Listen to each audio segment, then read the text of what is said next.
ഇന്നത്തെ ഏറ്റവും പ്രധാനപ്പെട്ട വാർത്ത ഉറപ്പായിട്ടും കേരളത്തെ മാധ്യമങ്ങളെ സംബന്ധിച്ചിടത്തോളം എം.എ. ബേബിയുടെ പാർട്ടി CPIM-ൻ്റെ പോളിറ്റ് ബ്യൂറോ ജനറൽ സെക്രട്ടറി ആയിരിക്കുന്നു എന്നുള്ളത് തന്നെയാണ്. അത് ഇന്നലെ അത് സംബന്ധിച്ച സൂചനകളും ബേബി ആകും എന്ന തരത്തിൽ തന്നെയാണ് ഹെഡ്ലൈനുകളെല്ലാം വന്നിരുന്നത്.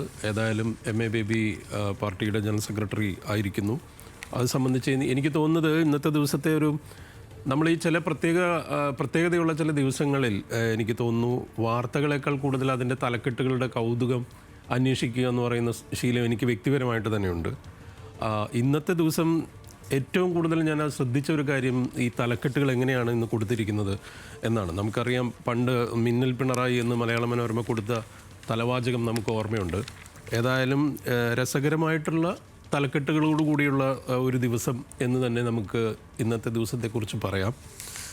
മനോരമ ക്യാപ്റ്റൻ ബേബി എന്നാണ് മലയാള മനോരമയുടെ തലക്കെട്ട്. ക്യാപ്റ്റൻ ബേബി എന്നുള്ള തലക്കെട്ടിൽ വളരെ സമഗ്രമായിട്ടുള്ള ഒരു വിശകലനം മലയാള മനോരമ നടത്തിയിരിക്കുന്നു പല കാര്യങ്ങളിലും. അതായത് ഈ വാർത്തയുമായി ബന്ധപ്പെട്ട് CPIM-ൻ്റെ പാർട്ടി കോൺഗ്രസുമായി ബന്ധപ്പെട്ടുള്ള വിശദാംശങ്ങൾ ധാരാളമായി തന്നെ കൊടുത്തിരിക്കുന്നു. വളരെ സമഗ്രമായ രീതിയിൽ കവർ ചെയ്തിട്ടുണ്ട് മലയാള മനോരമ.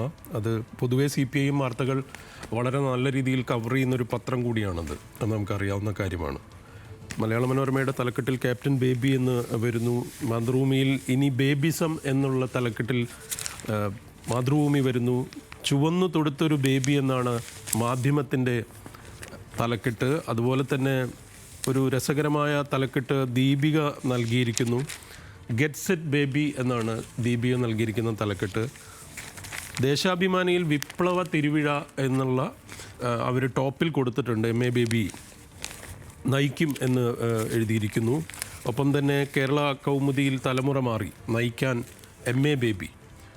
ഒപ്പം തന്നെ അതിലൊരു സൈഡ് സ്റ്റോറിയും കൂടെയുണ്ട്. ഇത് ബേബിയെ സഖാവാക്കിയ വിക്രമൻ എന്ന് പറയുന്ന ഒരു സൈഡ് സ്റ്റോറിയുണ്ട്. ഏതായാലും മാതൃഭൂമിയിൽ രസകരമായ ഉൾപേജിൽ കൂടുതൽ ഇതുമായി ബന്ധപ്പെട്ട വാർത്തകൾ മാതൃഭൂമിയിൽ ഉൾപേജിലുണ്ട്. നമുക്ക് നോക്കാം. അതിൽ വിപ്ലവം വാക്കിൻ കുഴലിലൂടെ എന്നൊരു രസകരമായ ഒരു സൈഡ് സ്റ്റോറി അതിനകത്തുണ്ട്. വാക്കിൻ്റെ മിഴിവാണ് ബേബിയുടെ കരുത്ത്. അക്ഷരങ്ങൾ കൊണ്ട് ആശയത്തിൻ്റെ കോട്ട പണിത പ്രസംഗകൻ, ബാഡ്മിൻ്റൺ കോർട്ടിൽ കളം നിറഞ്ഞു കളിച്ച കായികപ്രേമി എന്നെല്ലാം തുടങ്ങിയിട്ടുള്ള എം.എ. ബേബിയെക്കുറിച്ചുള്ള വളരെ രസകരമായിട്ടുള്ള കുറേ കാര്യങ്ങൾ അതിനകത്ത് വന്നിരിക്കുന്നു. ഫാമിലി മാൻ എന്നുള്ള രീതിയിൽ തലക്കെട്ടിൽ കൊടുത്തിരിക്കുന്നു. ബെറ്റി ലൂയിസ് ബേബിയെക്കുറിച്ച് ബെസ്റ്റി ബേബി എന്ന് പറഞ്ഞ് അവർ ഒരു രസകരമായ ഒരു കുറിപ്പ് കൊടുത്തിട്ടുണ്ട്. മലയാള മനോരമയുടെ കാര്യം പറഞ്ഞ പോലെ തന്നെ. അപ്പോൾ ഇന്ന് മൊത്തത്തിൽ ഇന്ന് ബേബി മയമാണ്. ഒപ്പം തന്നെ പാർട്ടി കോൺഗ്രസ് വാർത്തകളുടെ ഒരു ദിവസം തന്നെയാണ്. അതേസമയം വീക്ഷണവും ചന്ദ്രികയും ഇന്ന് നൽകിയിരിക്കുന്ന തലക്കെട്ടുകൾ വ്യത്യസ്തമായ തലക്കെട്ടുകളാണ്. അവരുടെ രാഷ്ട്രീയ നിലപാടുകൾ പോലെ തന്നെ സ്വാഭാവികമായിട്ട് സംഭവിക്കുന്ന എതിർ രാഷ്ട്രീയത്തെക്കുറിച്ചുള്ള ഒരു വളരെ പ്രഡിക്റ്റബിളായിട്ടുള്ള ചില തലക്കെട്ടുകളിലേക്ക് അവർ പോയിരിക്കുന്നു. ധാവലയെ വെട്ടി ബേബിക്ക് ഭാഗ്യം, വിഭാഗീയത നിറഞ്ഞാടി എന്നാണ് വീക്ഷണം എഴുതിയിരിക്കുന്നത്. ഒപ്പം തന്നെ ചന്ദ്രിക പറയുന്നത് അസാധാരണമായ പോർമുഖം, തർക്കത്തിനൊടുവിൽ ബേബിക്ക് നറുക്ക് വീണു എന്നാണ്. വലിയ വിഭാഗീയ പ്രവണതകൾ പാർട്ടി കോൺഗ്രസിൻ്റെ ഭാഗമായി ഉണ്ടാവുകയും അങ്ങനെ തർക്കത്തെ തുടർന്ന് പല ഘടകങ്ങൾ, മഹാരാഷ്ട്ര UP ഘടകങ്ങൾ ഔദ്യോഗിക ഘടകത്തിനെതിരായിട്ടുള്ള ഈ പാനലിനെതിരെ മത്സരിച്ചുവെന്നും ഇതിൽ അശോക് ധാവലയെ വെട്ടിക്കൊണ്ട് ബേബിക്ക് ഭാഗ്യമുള്ളതുകൊണ്ട് വന്നിരിക്കുന്നു എന്നൊക്കെയാണ് വീക്ഷണം എഴുതിയിരിക്കുന്നത്. ഈ തെരഞ്ഞെടുപ്പ് പാർട്ടികളുടെ ഒരു സംഘടനാ സംവിധാനത്തിൽ തെരഞ്ഞെടുപ്പുകൾ ഒരു പാനലിനെതിരായിട്ടുള്ള അല്ലെങ്കിൽ രണ്ട് പാനലുകൾ തമ്മിൽ മത്സരിക്കുന്നു എന്ന് പറയുന്നത് സത്യത്തിൽ വളരെ ജനാധിപത്യപരമായ ഒരു കാര്യമാണ്. ഒരു ഡെമോക്രസിയുടെ ഒരു പ്രത്യേകതയാണല്ലോ. പക്ഷേ അത് ഒരു പാനലിനെതിരെ മറ്റൊരു പാനൽ മത്സരിച്ച ഉടനെ തന്നെ അത് വിഭാഗീയതയാണെന്ന് പറയുന്നത് ജനാധിപത്യ വിരുദ്ധമാണെന്നാണ് എനിക്ക് തോന്നുന്നത്. പക്ഷേ അത് അവരുടെ ഒരു രാഷ്ട്രീയ നിലപാടിൻ്റെ ഭാഗമായിരിക്കും. ഏതായാലും വീക്ഷണം കുറച്ചുകൂടെ കടത്തിയിട്ടുണ്ട്. അതായത് ശത്രു സംഹാര പൂജയുമായി വീണ ക്ഷേത്രം കയറി ഇറങ്ങുന്നു എന്നാണ് വീക്ഷണത്തിൻ്റെ ഒന്നാം പേജിലുള്ള മറ്റൊരു വാർത്ത.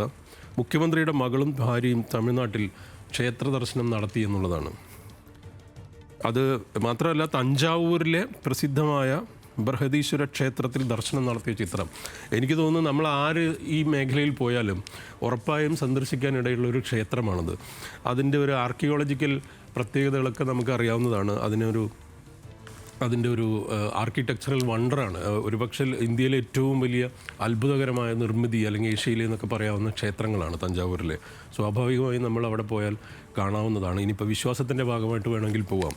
അതെങ്ങനെയാണ് ഈ തരത്തിലുള്ള ഒരു ആംഗിളിൽ അവതരിപ്പിക്കുക എന്ന് ചോദിച്ചാൽ അതിനകത്തൊരു ഒരു ഒരു രാഷ്ട്രീയ ദുരുദ്ദേശം ഉണ്ടെന്ന് തന്നെ നമുക്ക് പറയേണ്ടി വരും. മറ്റൊന്ന്, കേസിൽ നിന്ന് തലയൂരാൻ വേണ്ടി ആത്മീയ വഴി സ്വീകരിച്ചെന്നും പറയുന്നുണ്ട്. ഏതായാലും ക്ഷേത്രത്തിൽ പോയാൽ ഇത് ശരിയായി കിട്ടുമെന്നൊരു തോന്നൽ ഭീഷണത്തിൻ്റെ ലേഖകനുണ്ട്. ആ തോന്നലിൽ തന്നെ അതിൻ്റെ പ്രശ്നവും നിലനിൽക്കുന്നുണ്ട്. ഏതായാലും അങ്ങനെ രസകരമായിട്ടും വ്യത്യസ്തമായിട്ടും ഒക്കെ തന്നെ വാർത്തകളെ പ്ലേസ് ചെയ്തിരിക്കുന്ന ഒരു ദിവസം എന്ന് തന്നെ പറയേണ്ടി വരും. ഇതുപോലെ മറ്റൊരു വാർത്ത, ഇന്നത്തെ ഒരു പ്രധാനപ്പെട്ട വാർത്ത എന്ന് പറയുന്നത് നമ്മുടെ വീട്ടിലെ പ്രസവത്തെ തുടർന്ന് യുവതി മരിച്ചു, ഭർത്താവിനെതിരെ കേസ് എന്ന് പറയുന്ന ഒരു വാർത്ത. അത് ഏതാണ്ട് എല്ലാ പത്രങ്ങളും, മാതൃഭൂമിയാണെങ്കിലും മനോരമയാണെങ്കിലും എല്ലാം തന്നെ ഒന്നാം പേജിൽ കൊടുത്തിട്ടുണ്ട് അവർ. അത് അതിൻ്റെ ഉൾപേജിലും അതുമായി ബന്ധപ്പെട്ട വാർത്തകളുണ്ട്. കാരണം ആ വീട്ടിൽ അവർ ചില ചികിത്സാ രീതികൾ, ചില സമാന്തരമായ ചികിത്സാ രീതികൾ വളരെ അശാസ്ത്രീയമായി നടത്തി വന്നിരുന്ന വ്യക്തികളാണ് എന്ന്, ഒരു ആത്മീയ ചികിത്സകൻ്റെ ഭാര്യയാണ് മരിച്ചത് എന്നുള്ള കാര്യം അതിനകത്ത് പറയുന്നു. ഒപ്പം തന്നെ മാതൃഭൂമിയും ഉൾപേജിലും ഇത് സംബന്ധിച്ച വാർത്ത കൊടുത്തിട്ടുണ്ട്. അവരുടെ മൃതദേഹം കൊണ്ടുവന്നത് വീട്ടുകാരെ അറിയിക്കാതെയാണ്. ഒരു കർശന നിയമം വേണം എന്ന് മാതൃഭൂമി ഒരു സൈഡ് സ്റ്റോറി അതിനകത്തൊരു കുറിപ്പായിട്ട് പ്രത്യേകം ചേർത്തിരിക്കുന്നു. ഈ രീതിയിൽ അത് വളരെ വേദനാജനകമായതോ അല്ലെങ്കിൽ ഞെട്ടിപ്പിക്കുന്നതുമായിട്ടുള്ള കാര്യമാണ്. നാട്ടിൽ പലതും ഇത്തരത്തിലുള്ള സംഗതികൾ നടക്കുന്നുണ്ട്. ഇത്രയും ആധുനിക വൈദ്യശാസ്ത്രം ഇത്രയും വലുതായിട്ട് പോലും ഈ രീതിയിലുള്ള കുറേ കാര്യങ്ങൾ നടക്കുന്നു. അപ്പോൾ ആ വാർത്തയും ഇന്നുണ്ട്. ഒപ്പം ട്രംപിനെ സംബന്ധിച്ചൊരു രസകരമായ കാർട്ടൂൺ ഇന്ന് മനോരമ കൊടുത്തിരിക്കുന്നു 6-ാം പേജിൽ.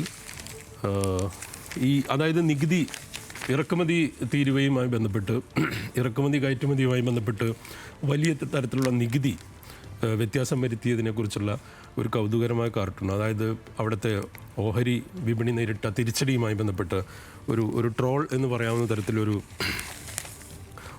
ഒരു കാർട്ടൂൺ കൊടുത്തിരിക്കുന്നു. അതുപോലെ കോട്ടയ്ക്കലിലെ പാട്ട് വിവാദം, കോട്ടയ്ക്കലിൽ നമ്മൾ ഈ പാട്ട് വിവാദം നടക്കുകയാണല്ലോ, CPM-ൻ്റെ അലോഷിയുടെ ഗാനമേള ഉണ്ടാക്കിയ വിവാദം നടക്കുന്നതിനിടെ കോട്ടയ്ക്കലിൽ ക്ഷേത്ര ഉത്സവത്തിനിടെ RSSൻ്റെ രണഗീതം പാടി അതുമായി ബന്ധപ്പെട്ട് വാർത്ത ഇന്ന് മാതൃഭൂമി കൊടുത്തിട്ടുണ്ട്. മറ്റ് പത്രങ്ങളും അത് കാര്യമായി കൊടുത്തിരിക്കുന്നു. ഒപ്പം തന്നെ ഇന്നത്തെ ഒരു കൗതുക വാർത്ത എന്ന് പറയാവുന്നത് മെട്രോ വാർത്തയുടെയാണ്. മെട്രോ വാർത്തയിലുള്ള നാടൻ ചാരായം, അതായത് മണവാട്ടി എന്ന പേരിലൊരു നാടൻ ചാരായം ഇവിടെ അതായത് വിദേശത്ത് നിന്നുള്ള ഒരു പുതിയ ബ്രാൻഡിങ്ങിനെ കുറിച്ച്, മലയാളികളുടെ ഒരു ബ്രാൻഡിനെ കുറിച്ച് പറഞ്ഞിരിക്കുന്നു. ഹിന്ദുവിൽ ഇന്ന് മോദിയുടെ ശ്രീലങ്കൻ സന്ദർശനവുമായി ബന്ധപ്പെട്ടും അതുപോലെ തന്നെ പാമ്പൻ പാലത്തിൻ്റെ ഉദ്ഘാടനവുമായി ബന്ധപ്പെട്ടും അമിത്ഷായുടെ കശ്മീരിലെ സന്ദർശനവുമായി ബന്ധപ്പെട്ടും ഉള്ള വാർത്തകളുണ്ട്. ഇത്തരം ഇന്ന് ധാരാളം വാർത്തകളൊക്കെയുള്ള ദിവസമാണ്. ഏതായാലും MA ബേബിയുടെ സ്ഥാനാരോഹണം, അതിൻ്റെ CPI-യുമായി ബന്ധപ്പെട്ട സംഘടനാ വാർത്തകൾ, ബ്രിട്ടാസ് അടക്കമുള്ളവരെ കേന്ദ്ര കമ്മിറ്റിയുടെ പ്രത്യേക ക്ഷണിതാവാക്കിയിരിക്കുന്നു. അത്തരത്തിലുള്ള വാർത്തകളിലാണ് ഇന്ന് ഫോക്കസ് ചെയ്തിരിക്കുന്നത്. നമ്മളേതായാലും നേരത്തെ വാർത്ത പോലെ തന്നെ നമ്മുടെ ഇവിടുത്തെ കൊച്ചിയിലെ തൊഴിൽ ചൂഷണവുമായി ബന്ധപ്പെട്ട വാർത്തകളിൽ കൂടുതൽ സമഗ്രമായ വാർത്തകൾ നമ്മൾ ഇന്നത്തെ ദിവസങ്ങളിൽ നമ്മളെ കാത്തിരിക്കുന്നു. നമ്മളെ സംബന്ധിച്ച് നമ്മുടെ പ്രേക്ഷകരെ നമ്മൾ അത്തരം കാര്യങ്ങളെല്ലാം അറിയിക്കുന്നൊരു ദിവസം കൂടിയായിരിക്കും. ഏതായാലും എല്ലാ പ്രേക്ഷകർക്കും ഒരിക്കൽ കൂടി ശുഭദിനം നേരുന്നു. സേതു.